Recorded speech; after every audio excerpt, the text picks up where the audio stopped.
الحمدللہ والصلاة والسلام علی رسول اللہ وعلی آلہ وصحبہ ومن والہ اما بعد قال اللہ تبارک وتعالی فی کلامہ المحکم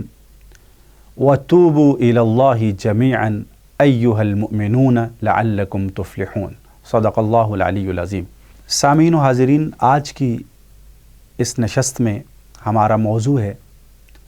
توبۃ النصوح۔ قرآن مجید کی ایک آیت کریمہ میں اللہ رب العزت نے اہل ایمان کو یہ حکم دیا ہے، یا ایھا الذین آمنوا توبوا الی اللہ توبۃ نصوحا، اے ایمان والو اللہ کی بارگاہ میں توبہ کرو، وہ توبہ جو خالص ہو۔ نصوح کا لفظ نون صاد اور ہے سے مشتق ہے، اور اس کا جو مادہ ہے اس کا مطلب خالص چیز یا کسی چیز کے شگاف کو پر کرنا۔ کسی چیز میں کوئی خامی پیدا ہو گئی ہے، آپ نے اس کو پر کر دیا ہے۔ لباس پھٹ گیا ہے، آپ نے اس کو سی دیا ہے۔ وہ شگاف جو تھا، وہ سوراخ جو تھا، اس کو آپ نے بند کر دیا ہے، اور وہ ایک خالص آپ نے اس کو چیز بنا دیا ہے۔ اسی طریقے سے انسان جب گناہ کرتا ہے، اللہ کی معصیت کرتا ہے، نافرمانی کرتا ہے، اور یہ ایک بشری تقاضا ہے کہ انسان گناہوں سے پاک نہیں رہ سکتا، محفوظ نہیں رہ سکتا، شیطانی چالیں اس پر کامیاب ہو جاتی ہیں، اس کا نفس اسے بہکاتا ہے اور اس کے بہکاوے میں آ کر اللہ کی نافرمانی کر لیتا ہے۔ اس سے اس کے ایمان میں، اس کی اطاعت میں، اس کی اللہ کے ساتھ محبت میں ایک شگاف پڑ جاتا ہے۔ توبہ اس شگاف کو پر کرنے کا نام ہے، اس سوراخ کو بند کرنے کا نام ہے، اور پھر سے اس لباس ایمانی کو صحیح اور درست کرنے کا نام ہے۔ توبۃ النصوح یہ نہیں ہے کہ انسان زبان سے یہ کہہ دے کہ اے اللہ مجھے معاف کر دے، بلکہ اس کے لیے اللہ رب العزت نے کچھ ہدایات عطا فرمائی ہیں، اور نبی کریم صلی اللہ علیہ وسلم نے اس کی وضاحت کی ہے، اور سلف صالحین نے ہمیں اسے اس تک پہنچایا ہے، ہم تک وہ ہدایات پہنچائی ہیں۔ اور ان میں سب سے پہلی چیز یہ ہے کہ انسان اپنے اس گناہ کے فعل پر ندامت اور شرمندگی محسوس کرے، اپنے کیے پر پشیمان ہو، نادم ہو، اور دل سے یہ خیال اٹھے کہ میں نے اللہ کی نافرمانی کر کے کتنا برا کام کیا ہے، اور اپنے آپ کو ملامت کرے۔ یہ پہلا احساس ہے، اور یہی در حقیقت توبہ کا پہلا قدم ہے۔ اگر گناہ کرنے کے بعد انسان کے دل میں ندامت کا احساس نہیں ابھرتا اور پشیمانی اس کے قلب و ذہن میں نہیں آتی، اور وہ گناہوں کے کرنے کے بعد بھی مطمئن اور مسرور رہتا ہے، تو ایسے شخص میں ایمان موجود نہیں ہے۔ ایک حدیث پاک کا مفہوم ہے کہ مومن جب کوئی گناہ کر لیتا ہے تو اسے ایسے لگتا ہے کہ جیسے اس کے سر پر کوئی پہاڑ ہے جو اسے کچل ڈالے گا،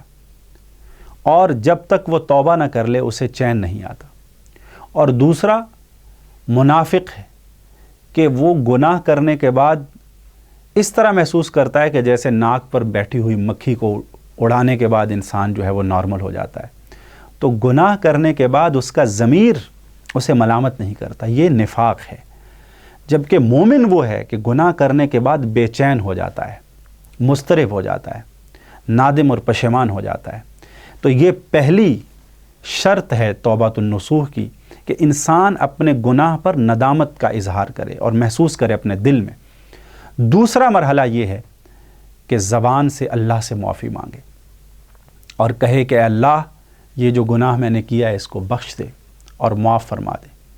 اور اس کے ساتھ تیسری بات یہ ہے کہ اپنے دل میں یہ پختہ عزم کرے اور یہ عہد کرے کہ آئندہ سے میں گناہ سے بچنے کی پوری کوشش کروں گا۔ ان تین شرطوں کے ساتھ جو توبہ کی جائے وہ توبۃ النصوح کہلاتی ہے۔ اور جہاں تک زبان سے استغفار کرتے رہنا اور اعمال مسلسل معصیت اور گناہ کے کرتے چلے جانا، تو اس کو سلف فرماتے تھے کہ توبۃ الکذابین، یہ جھوٹوں کی توبہ ہے، کہ آپ گناہ بھی کر رہے ہیں، گناہ سے دستکش بھی نہیں ہو رہے، ندامت بھی آپ کے اندر نہیں ہے، اور آپ زبان سے استغفار اور بخشش کے دعائیں کرتے چلے جا رہے ہیں، تو آپ کی جو توبہ ہے وہ سچی توبہ نہیں ہے۔ اور اس کے ساتھ علماء نے ایک اور شرط بھی بیان کی ہے کہ اگر اس گناہ اور زیادتی کا تعلق کسی انسان کے حق سے ہے تو اس انسان کا وہ حق بھی آپ کو اسے ادا کرنا ہوگا۔ آپ نے کسی کا مال لیا ہے تو یہ اللہ کے حکم کی نافرمانی ہے، گناہ بھی ہے، اور ساتھ دوسرے کی حق تلفی بھی ہے۔ اب آپ کسی کا مال غصب کر کے اللہ سے معافی مانگتے پھریں، اور جب تک وہ مال اس کے مالک کو نہیں لوٹاتے تو آپ کی توبہ سچی توبہ نہیں ہوگی۔ تو حقوق العباد میں سے جو چیز ہے وہ حق اس تک پہنچانا، یہ بھی توبہ کے شرائط میں شامل ہے۔ حضرات، رمضان المبارک کی ان گھڑیوں میں توبہ کی اہمیت اور بھی بڑھ جاتی ہے، اور رمضان میں چونکہ اللہ رب العزت کا خاص فضل اور کرم انسانوں پر ہوتا ہے اور رحمت متوجہ ہوتی ہے، تو اس لیے رمضان کی ان مبارک گھڑیوں میں ہمیں زیادہ سے زیادہ استغفار کرنا ہے، توبہ کرنی ہے، اللہ سے اپنے گناہوں کی بخشش مانگنی ہے، اور یہ عہد کرنا ہے کہ اس رمضان کی تربیت سے فائدہ اٹھاتے ہوئے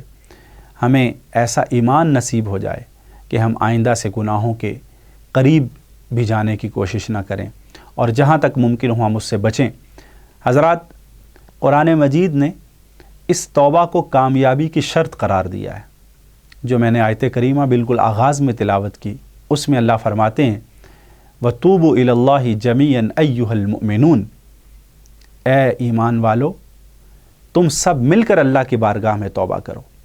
سارے کے سارے توبہ کرو، اس لیے لعلکم تفلحون، تاکہ تم فلاح پا جاؤ، کامیابی پا جاؤ۔ اور رسول اللہ صلی اللہ علیہ وسلم کا تو عالم یہ تھا کہ آپ ایک دن میں 70 مرتبہ اللہ سے توبہ کرتے تھے، استغفار کرتے تھے، اور بعض احادیث میں یہ ہے کہ 100 مرتبہ روزانہ اللہ سے استغفار اور توبہ کرتے تھے۔ تو حضرات، یہ اللہ کے رسول صلی اللہ علیہ وسلم کی روٹین تھی، تو ہمیں اور زیادہ کوشش کرنی ہے، اور جو توبہ نہیں کرتے در حقیقت ان کو اللہ رب العزت نے ظالم قرار دیا ہے۔ وَمَن لَّمْ يَتُبْ فَأُولَٰئِكَ هُمُ الظَّالِمُونَ، کہ جو توبہ نہ کریں تو یہی لوگ ظالم ہیں۔ اور رمضان المبارک نصیب ہو جانے کے بعد اگر کوئی شخص اس میں اپنے گناہوں کو بخشوا نہ سکے اور اللہ سے اپنی بخشش اور معافی کا پروانہ نہ لے سکے تو یہ بھی محروم ہے اور ناکام ہے۔ معروف حدیث ہے، اللہ کے رسول صلی اللہ علیہ وسلم مسجد میں تشریف لائے، منبر پر قدم رکھا، آمین کہا، دوسرے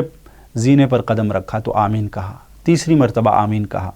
صحابہ نے پوچھا تو کہا جبریل نے دعائیں کی ہیں، اور ان میں سے ایک یہ ہے کہ وہ شخص اللہ کی رحمت سے دور ہو جائے اور محروم ہو جائے کہ جس کی زندگی میں رمضان آئے اور اس کے باوجود وہ اپنے گناہوں کی بخشش نہ کروا سکے۔ حضرات، ہمیں رمضان المبارک کی ان قیمتی گھڑیوں سے فائدہ اٹھاتے ہوئے اور ان مبارک لمحات سے مستفید ہوتے ہوئے اپنے گناہوں کی بخشش اور اپنے گناہوں کی معافی اللہ سے مانگنی ہے۔ اللہ رب العزت ہمارے تمام صغیرہ اور کبیرہ گناہوں کو معاف فرمائے اور ہمیں معافی کا پروانہ عطا فرمائے، اور ہمیں ہماری توبہ کو قبول کر کے ہمیں پاک اور صاف کر کے ہمیں اس دنیا میں بھی اور آخرت میں بھی سعادتوں اور کامیابیوں سے ہمکنار فرمائے۔ وآخر دعوانا ان الحمد للہ رب العالمین۔